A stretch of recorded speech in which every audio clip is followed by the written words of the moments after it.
Hello everyone, आप सभी का स्वागत है मेरे यूट्यूब चैनल पर। पिछली क्लास में हमने डिस्कस किया था टाइप्स ऑफ रिएक्शन के दो टाइप, कॉम्बिनेशन और डिकम्पोजिशन रिएक्शन। ठीक है, क्लास 10th केमिस्ट्री में। तो आज के इस वीडियो में हम डिस्कस करेंगे अगले दो टाइप के बारे में, जो है डिस्प्लेसमेंट रिएक्शन और डबल डिस्प्लेसमेंट रिएक्शन। ठीक है, तो आप यहाँ पर देखेंगे क्या है, सबसे थर्ड पार्ट है ये। कौन सी टाइप रिएक्शन है? थर्ड टाइप की। पहली कौन सी थी आपकी? कॉम्बिनेशन, दूसरी थी डिकम्पोजिशन। ठीक है, पहली वीडियो में इन दो टाइप के बारे में हमने डिस्कस कर लिया था। आज की इस वीडियो में डिस्कस करेंगे अगली दो टाइप। पहली टाइप है डिस्प्लेसमेंट रिएक्शन। तो डिस्प्लेसमेंट रिएक्शन आपकी क्या होती है? आप एक तरीके से एग्जाम्पल की तरीके से सबसे पहले समझिए। देखो, जैसे मैंने यहाँ पर ले लिया, देखेंगे सभी यहाँ पर, जैसे मैंने यहाँ पर ले लिया आयरन सॉलिड की फॉर्म में, फिजिकल स्टेट सभी शो करेंगे। ठीक है, फिर मैंने लिया इसके साथ कॉपर सल्फेट एक्वस फॉर्म में मैंने ले लिया। ठीक है, ये हो गया रिएक्टेंट। तो प्रोडक्ट में हमें जाके क्या मिलेगा? हमें मिलेगा FeSO4 एक्वस फॉर्म में, साथ में हमें मिल गया कॉपर सॉलिड की फॉर्म में मिल गया। नेक्स्ट वन आप चलेंगे इधर, तो देखो अब आप ज़रा ध्यान से देखना, इस रिएक्शन में क्या हुआ कि आयरन ने डिस्प्लेस कर दिया। आप डिस्प्लेस को रिमूव भी बोल सकते हो, क्योंकि डिस्प्लेस एक तरीके से रिमूव होना ही होता है। ठीक है, तो आयरन ने दूसरे एलिमेंट को क्या कर दिया इस रिएक्शन में? डिस्प्लेस किया कि नहीं किया? इस कॉपर को डिस्प्लेस कर दिया।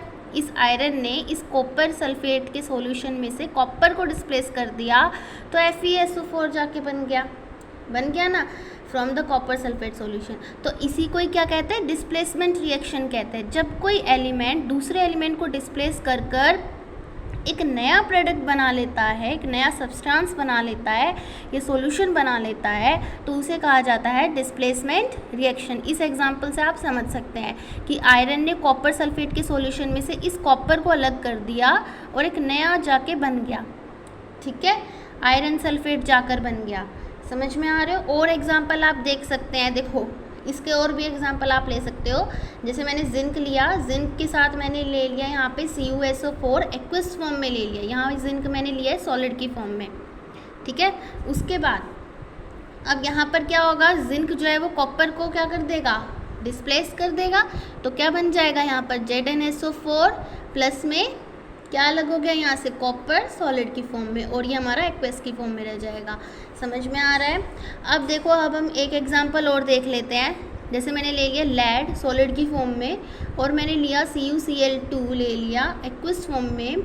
तो यहाँ पर क्या बनेगा? PbCl2 एक्वस फॉर्म में प्लस में कॉपर सॉलिड की फॉर्म में बन गया कि नहीं बन गया?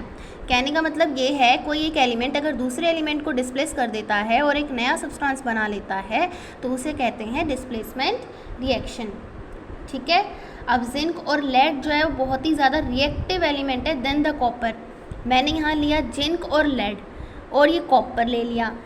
ठीक है, तो जिंक और लेड जो है बहुत ही ज़्यादा रिएक्टिव एलिमेंट है, तो उन्होंने क्या कर दिया? डिस्प्लेस कर दिया। यानी एक कंडीशन और इधर लगती है कि कोई भी एलिमेंट जो बहुत ही ज़्यादा रिएक्टिव है, वो मोस्ट रिएक्टिव एलिमेंट को लेस रिएक्टिव एलिमेंट को हटा सकता है। ठीक है, जैसे बहुत ही ताकतवर इंसान बहुत ही कमज़ोर इंसान को हरा सकता है, उसी तरीके से मोस्ट रिएक्टिव एलिमेंट किसी लेस रिएक्टिव एलिमेंट को ही डिस्प्लेस कर सकता है, तभी नया सब्सटेंस बनेगा, अदरवाइज नहीं बनेगा।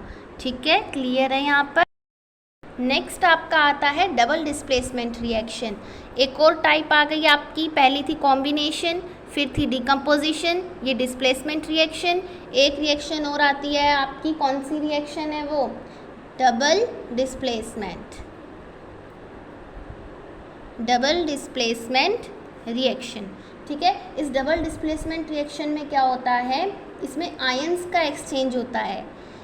इस डिस्प्लेसमेंट रिएक्शन में तो क्या था? एलिमेंट एक्सचेंज हो रहे थे। ठीक है, लेकिन डबल डिस्प्लेसमेंट में क्या होता है? एलिमेंट के साथ साथ कौन चेंज होगा? आयंस भी चेंज हो गया, यानी यहाँ डबल डिस्प्लेसमेंट हो रही है। ठीक है, तो जैसे एग्जांपल के तौर पर आप समझ सकते हैं, तो डबल डिस्प्लेसमेंट का रिएक्शन है, जैसे मैंने यहाँ पर लिया सोडियम सल्फेट एक्वस फॉर्म में लिया, इसकी रिएक्शन मैंने करवाई है बैरियम क्लोराइड के साथ इन द एक्वस फॉर्म। तो प्रोडक्ट में हमें यहाँ पर मिल गया बैरियम सल्फेट और साथ में हमें मिल गया 2 मोल्स ऑफ सोडियम क्लोराइड। ठीक है, अब ये जो BaSO4 आप देख रहे हो ये जो है ये आपका वाइट PPT बनाएगा। क्या बनाएगा ये आप लोगों का? White PPT। ठीक है, अब ये है सोडियम सल्फेट, ये है बैरियम क्लोराइड। अब आप देखोगे एक वाइट सब्सटेंस बन गया यहाँ पर, ये वाइट PPT बन गई यहाँ पर। अब एक ये वाइट सब्सटेंस ये जो बना है आप लोग देखिए जरा, ये जो BaSO4 बना है वाइट सब्सटेंस, ये इंसोल्यूबल होता है, ये इंसोल्यूबल सब्सटेंस बना है। और जो कोई भी इंसोल्यूबल होता है वाटर के अंदर बाद में उसकी क्या बन जाती है? प्रेसिपिटेट। तो उसे ही हम क्या कहते हैं? प्रेसिपिटेट कहते हैं। ठीक है, उसके बाद कोई भी रिएक्शन जब प्रोड्यूस करती है प्रेसिपिटेट, जैसे इस रिएक्शन ने क्या प्रोड्यूस किया? प्रेसिपिटेट, यानी यहाँ BaSO4 की प्रेसिपिटेट बन गई, तो इसे क्या कह दिया हमने? प्रेसिपिटेशन रिएक्शन बोलिए। तो इसी रिएक्शन को क्या कहेंगे हम? प्रेसिपिटेशन रिएक्शन कहेंगे, क्योंकि यहाँ पे प्रेसिपिटेट बन रही है, वाइट PPT बन रही है, यहाँ पर इनसोल्यूबल सब्सटेंस यहाँ पर हमको मिला है। ठीक है, अभी आप इसमें देखेंगे तो एलिमेंट भी एक्सचेंज हो रहे हैं, साथ में आयंस भी एक्सचेंज हो रहे हैं। तो जहाँ पर आयंस का एक्सचेंज होता है उसे कहते हैं डबल डिस्प्लेसमेंट रिएक्शन। ठीक है, अभी आगे टॉपिक पे चलते हैं। अगले टॉपिक है आपका रिडक्शन और ऑक्सीडेशन। ये आपका बहुत ही इम्पोर्टेंट एग्जाम्पल है डबल डिस्प्लेसमेंट का, कि यहाँ पे एलिमेंट के साथ साथ आयंस भी क्या हो रहे हैं? चेंज हो रहे हैं। ठीक है, के बीच में चेंज हो रहा है, जैसे यहाँ Na पॉजिटिव है, SO4 2 नेगेटिव है, Ba2 पॉजिटिव है, Cl नेगेटिव है। तो यहाँ पर देखेंगे 2 नेगेटिव 2 पॉजिटिव, तो BaSO4 बन गया, यानी एलिमेंट भी डिस्प्लेस हो गया यहाँ से और आयंस भी डिस्प्लेस हो गए यहाँ से, तब जाके BaSO4 बन गया। पॉजिटिव नेगेटिव जाके जुड़ गए तो NaCl हो गया। तो आयन भी एक्सचेंज हो गए, साथ साथ में एलिमेंट भी एक्सचेंज हो गए। ठीक है, आपका अगला टॉपिक आता है, ये अगला टॉपिक है आपका ऑक्सीडेशन और रिडक्शन। ऑक्सीडेशन अगला है ऑक्सीडेशन और रिडक्शन। तो ज़रा देखिए एग्जाम्पल पे समझेंगे। मैंने यहाँ लिया 2 मोल ऑफ कॉपर प्लस में ऑक्सीजन, इसको मैंने दे दी हीट के साथ मेरे को मिल गया 2CO। ठीक है, उसके बाद आप यहाँ पर देखोगे कि कॉपर पाउडर, यानी इसके ऊपर जो सरफेस है कॉपर पाउडर क्या हो गया? Become the coated with the black copper oxide. ठीक है, अब आप देखोगे यहाँ पर तो हमें ये ब्लैक कलर का ये मिला है।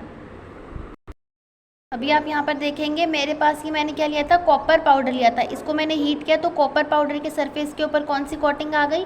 ब्लैक कलर की कोटिंग आ जाती है, यानी कि कॉपर ऑक्साइड के ऊपर ब्लैक कलर की कोटिंग आ जाती है। तो अब बात ये आती है कि कोटिंग आई क्यों? ये ब्लैक सब्सटेंस बना क्यों? यानी इस कॉपर पाउडर की सरफेस के ऊपर ये ब्लैक कलर की कोटिंग आ गई है। ठीक है, तो ऐसा किस लिए हुआ? ऐसा इसलिए हुआ क्योंकि ऑक्सीजन क्या हुआ है? कॉपर के साथ ऐड होके कॉपर ऑक्साइड बना, यानी इस कॉपर के साथ ऑक्सीजन ऐड हुआ तो यानी ये बन गया। तो यानी जब ये ऐड हुआ तो इसे क्या बोलेंगे? ऑक्सीडेशन हुआ इसका। अब उसके बाद आता है कि अब इस ब्लैक कोटिंग को हटाएं कैसे? तो अगर हम इसके अंदर हाइड्रोजन को ऐड कर देते हैं, यानी इसके अंदर हाइड्रोजन को, तो जैसे मैंने लिया CuO प्लस में H2, इसको अगर मैं क्या करूँगी? हीट करेंगे तो कॉपर प्लस में क्या बनेगा? वाटर बन गया। तो ये क्या हो गया? ब्राउन कलर का हो गया वापस से। कैसा हो गया ये? ब्राउन कलर का हो गया, यानी वो जो ब्लैक कलर की कोटिंग यहाँ पर थी वो ब्राउन में कन्वर्ट हो गई, यानी ये रिवर्स रिएक्शन हो गई और फिर से हमें क्या मिल गया? कॉपर मिल गया। ये रिवर्स रिएक्शन हो गई। ठीक है, अभी देखेंगे कि अगर किसी भी सब्सटेंस में ऑक्सीजन को गेन क्या है, यानी कोई भी रिएक्शन हो रही है तो अगर उसके अंदर ऑक्सीजन का गेन होता है तो उसे कहा जाता है ऑक्सीडाइज। अगर किसी सब्सटेंस में ऑक्सीजन का लॉस हो रहा है तो उसे कहा जाता है रिडक्शन, यानी रिड्यूस हो रहा है। ठीक है, तो यहाँ पर देखेंगे कॉपर ने ऑक्सीजन के साथ जुड़ा तो यहाँ पे इसका क्या हो गया? ऑक्सीडाइज हो गया। अब ये एक एग्जाम्पल देखेंगे, इसका एक एग्जाम्पल है Cu प्लस हाइड्रोजन, इसको मैंने हीट दिया तो ये बन गया। ठीक है, अभी इसका क्या हो रहा है? रिडक्शन ऑक्सीडेशन हो रहा है। H2 में H2, यानी इस हाइड्रोजन ने क्या किया? देखो इस हाइड्रोजन ने ऑक्सीजन को गेन कर लिया, यानी इस ऑक्सीजन को गेन कर लिया इस हाइड्रोजन ने, तो कोई भी एलिमेंट जब गेन करता है तो उसे क्या कहते हैं, ऑक्सीडेशन कहते हैं। ठीक है, तो इसका मतलब इसका क्या हुआ है, ऑक्सीडेशन। यहाँ से कॉपर में से इसने अपने आप को रिमूव किया है, तो जब कोई लॉस होता है यानी इसने रिमूव कर दिया, तो नहीं कॉपर ने क्या किया, लॉस कर दिया। तो जब लॉस होता है तो आपस में क्या हो गया, इनका रिडक्शन हो गया। ठीक है, जैसे कि अब ये एक एग्जाम्पल हो रहा है, जैसे ZNO ने यहाँ से रिमूव हो गया तो इनका क्या हो गया, रिडक्शन हो गया। कार्बन ने इसको गेन कर लिया, तो कोई भी सब्सटेंस जब ऑक्सीजन को गेन करता है तो उसका ऑक्सीडेशन हो जाता है। तो अब इसका CO बन गया, तो इसका क्या हो गया यहाँ पर, ऑक्सीडेशन। की एक रिएक्शन हो रहा है, मैग्नीशियम ने यहाँ पर ऑक्सीजन को गेन किया, तो जब गेन होता है तो होता है ऑक्सीडेशन हो जाता है, और यहाँ से हीट का क्या हो गया, इवोल्यूशन हो गया, हीट यहाँ से निकल गई। ठीक है, अभी अगला आता है कि आप ऑब्जर्व करते होंगे कि अपनी डेली लाइफ में कि ऑक्सीडेशन रिएक्शन का क्या इफ़ेक्ट पड़ता है। तो उसके दो इफ़ेक्ट हैं, उस चीज़ के दो इफ़ेक्ट है। पहला इफ़ेक्ट आता है कोरेजन, क्या आता है, कोरेजन, जब जंग लग जाता है। दूसरा आता है रेंसिडिटी, क्या आता है, रेंसिडिटी। तो कोरेजन क्या होता है, देखा होगा कि जब आयरन आर्टिकल्स होते हैं, जब नए नए आप आयरन के आर्टिकल्स देखते हो तो बहुत ही ज़्यादा शाइनी होते हैं क्योंकि वो नए होते हैं, लेकिन बाद में जब देखेंगे धीरे धीरे तो रेडिश ब्राउन पाउडर कलर का उसके ऊपर कोटिंग आ जाती है, रेडिश ब्राउन कलर का, यानी जिसे हम जंग कहते हैं। तो इसी प्रोसेस को हम कॉमनली कह देते हैं rusting of iron, iron rust कर गया है। ठीक है, तो कुछ मेटल होते हैं जो टर्निश्ड होते हैं इसी मैनर में। तो आपने नोटिस किया होगा कि कॉपर या सिल्वर, देखो मैं कोरेजन की बात कर रही हूँ, किसकी बात कर रही हूँ मैं, कोरेजन की। जब आयरन नया नया आता है तो बहुत ही ज़्यादा शाइनी होता है, लेकिन कुछ समय बाद रेडिश ब्राउन पाउडर कलर की उसके ऊपर क्या आ जाती है, कोटिंग आ जाती है। तो इसी प्रोसेस को रस्टिंग ऑफ आयरन कहते हैं। तो आपने नोटिस किया होगा कि कॉपर और सिल्वर, कॉपर और कुछ मेटल होते हैं जैसे कॉपर हो गया, सिल्वर हो गया, तो उनके ऊपर भी ऐसी कलर की कोटिंग आ जाती है। ठीक है, और जब मेटल अटैक करता है ऐसे कुछ सब्सटेंसेस के ऊपर, जैसे मॉइस्चर हो गया, एसिड हो गया, तो जब मॉइस्चर और एसिड ये दोनों जब अटैक करते हैं ऐसे किसी भी मेटल के सब्सटेंस के ऊपर, तो उसे कहा जाता है कोरोजन। जैसे आयरन लिया, तो आयरन के ऊपर जैसे मान लो कोई भी किसी भी सब्सटेंस ने अटैक किया, यानी रिएक्शन हुआ मॉइस्चर का, मॉइस्चर की वजह से भी तो कोरोजन होता है, कोरोड हो जाता है। ठीक है, तो जैसे एसिड हो गया, कोरोजन हो गया, तो इन्हीं की वजह से क्या बोला जाता है, कोरोजन बोला जाता है। अब कुछ ब्लैक कलर की कोटिंग चढ़ जाती है सिल्वर के ऊपर, और ग्रीन कलर की कोटिंग चढ़ जाती है कॉपर के ऊपर। देखो रेडिश ब्राउन कलर की कोटिंग चढ़ती है आयरन के ऊपर, रेडिश ब्राउन कलर की कोटिंग चढ़ती है आयरन के ऊपर, और सिल्वर के ऊपर चढ़ जाती है ब्लैक कलर की कोटिंग।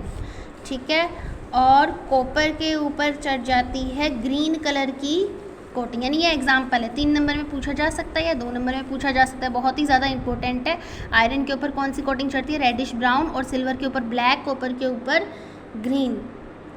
ठीक है, और कोरोजन जब होता है तो कई सारी चीज़ें डैमेज भी हो जाती है, जैसे ब्रिज हो गया, आयरन रेलिंग्स हो गई, शिप्स हो गई, तो कई सारी ऐसी ऑब्जेक्ट्स हैं जो मेटल की बनी हुई होती है, तो उस तरीके से स्पेशली आयरन की ही बनी होती है, तो बहुत ही ज़्यादा ये सीरियस प्रॉब्लम है। तो ऐसे ही हम अपनी डेली लाइफ में ये चीज़ भी ऑब्जर्व करते हैं जब ऑक्सीडेशन का इफेक्ट होता है। ऑक्सीडेशन के 2 इफेक्ट होते हैं, कोरोजन और रेंसिडिटी। तो ये है कोरोजन के एग्जाम्पल, क्या क्या होता है इससे। ठीक है, उसके बाद है रेंसिडिटी। देखो अगला टॉपिक आता है आपका रेंसिडिटी। दूसरा इफेक्ट है रेंसिडिटी।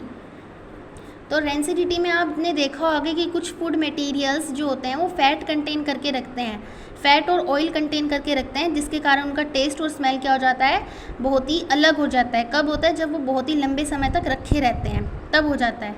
तो जब कोई भी देखो अब क्या होता है कि फैट और ऑयल का क्या हो जाता है, ऑक्सीडाइज हो जाता है, तो वो रेंसिड हो जाते हैं। जब भी फैट और ऑयल का ऑक्सीडाइज्ड हो जाता है तो वो रेंसिड हो जाते हैं। ये रेंसिड हो गए तो इसका मतलब उनका स्मेल और टेस्ट चेंज हो गई।